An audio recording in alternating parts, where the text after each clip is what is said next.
Thank you for joining me for this month's Curators Tour. I'm Michell, Curator of Exhibitions, and today we will be walking through the Spellbound Spirit, Photographs by Kirsty Mitchell, curated by Fort Wayne Museum of Art's Registrar, Lauren Wolfer. After 11 years of working as a fashion designer, Kirsty Mitchell began an immense and emotional photography project, Wonderland, dedicated to her mother following her death from cancer. Navigating through her grief, Michell designed dreamlike worlds inspired by the stories her mother used to read to her as a child. Each image is built to reflect Mitchell's care to the smallest details as she spent months handcrafting costumes and props, as well as scouting shooting sites throughout the English countryside. Master storyteller through her photography, Michell now embarks on a similar journey through her newest series, Quiescence, that follows her transition from motherhood to being diagnosed with breast cancer. The title, Quiescence, refers to a prolonged period of stillness or dormancy, a story of maternal power, life, and mortality paired with her signature fantastical visuals. This is the first time this work is on view in the United States. Looking at these highlighted pieces, Kirsty explains each work and the surrounding context. The secret locked in the roots of a kingdom. These new pictures feel so much lighter in my heart. Somehow it always feels like coming home whenever I photograph Katie, the muse and heroine of my story. For almost 5 years, I have projected my emotions onto her and created a world around this timeless gift of a girl. To return to the story, during the last scene, she'll wait for you in the shadows of summer. Wonderland was changing. Nature had begun to shift and rise, embracing her inhabitants with outstretched arms of ivy and a suffocating cloak of fauna. She has always been a silent part of every picture, an unspoken guardian leading each character along their path of wildflowers, snow, and golden leaves. She is all things, a shape-shifting backdrop of seasons and skies, and if I am honest, throughout all of this she has been a silent metaphor for my mother. The landscape is my comfort. It is what soothes me when I miss her. This photograph was intended as the scene in which nature reveals herself to Katie as her guardian. The flowers whisper a secret to her of a hidden place that waits deep in the woods. As the tale is told, their vines entwine her form with a protective coat of the finest petals for the journey that lies ahead. Gamelin's Daughter, A Waking Dream. We headed through the trees following a path to the crest of a hill where the sky opened up. There beneath us, the ground fell away to a vast valley that brimmed with knee-deep soft purple-pink heather. It took my breath away. I have never seen wild heather in bloom, and it certainly never expected to see it in my wildest dreams. I couldn't speak, it was so magnificent. The whole landscape was purple, even the trunks of the trees appeared to be stained a matching hue. And between my toes the earth was soft, delicate gray sand. At last I took the close-up portrait of Katie that later became known as A Waking Dream. It wasn't planned, but ironically, this has since become one of my all-time favorite images. I didn't notice any of the details until I got home and saw the picture clearly on my laptop.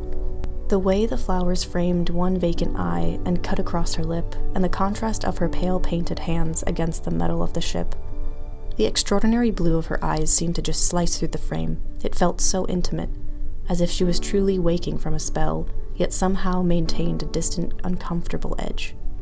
You felt you were lying there next to her as she opened her eyes for the first time.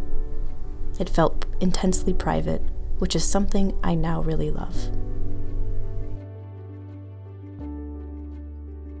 The journey home. The set was stripped of complicated props and detailed costumes. It was simply about Katie, quiet in the early morning cocoon of the trees, and the emotion she conveyed. Since the first few months of starting the series, I had always said my wish was to record every color nature had to offer. Like the fields of flowers, I found the vivid autumn leaves would appear and disappear all too soon, and I came to learn that their high point of perfect reds and yellows was just fleeting. All this time, I had wanted the picture to be completely yellow, with the focus being entirely on Katie, alone on her journey. All along, I had been searching for the wrong backdrop, and it was actually the red woods that would bring the picture to life. Throughout the series, I often use trails of flowers, colored powder, or in this case leaves, as a way of depicting motion within a single frame. The sequence was intended to read as Katie hurrying away from the Centurion after taking the Queen's precious key. I chose to make a cloak instead of a dress, as I imagined it was her attempt to pass through the woods, unseen, owing to its protection. But like all good fairy tales, I wanted her inner light to shine through the disguise, betraying her with a shimmering path of golden yellow in her wake. I suppose the only way I can explain what I was trying to portray was the symbol of a pure soul. We now look to the story behind Quiescence, written by Kirsty Mitchell. Quiescence is a story that is autobiographical, inspired by biology, maternal power, life, and mortality, but takes the form of a fantastical tale. It was conceived as a project concept during some of the darkest years of my life between 2015 and 2018. Following the success of Wonderland and the birth of my son Finch, within a matter of months, my entire existence went into freefall when I was diagnosed with breast cancer in October 2016. My transition to motherhood had been difficult, but now any kind of future became unimaginable as I entered a period in which days blurred into hopelessness and I simply wanted to disappear.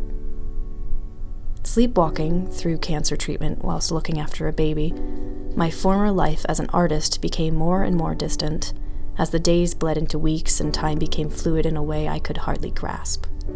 The paradox of creating life within my body only to be questioning my own mortality within a matter of months led me back to the woodland where I had originally grieved for my mother.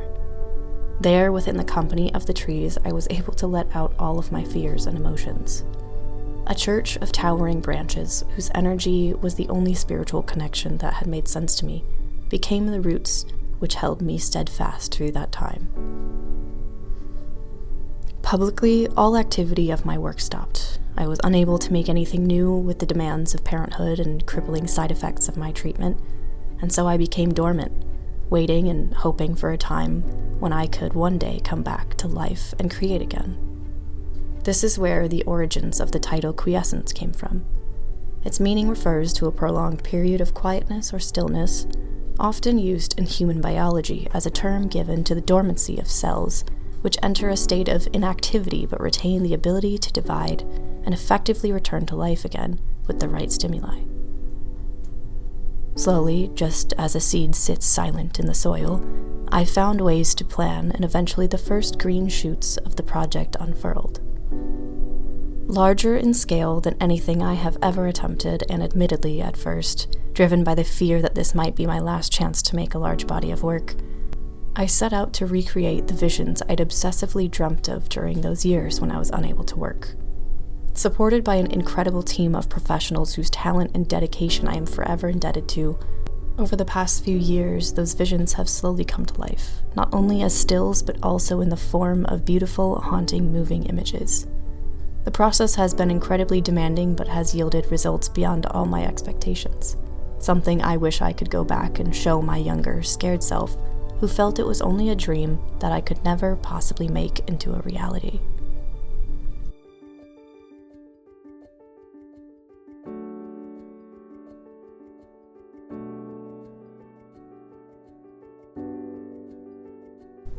Kirsty Mitchell is now 7 years clear of her breast cancer and off all medication.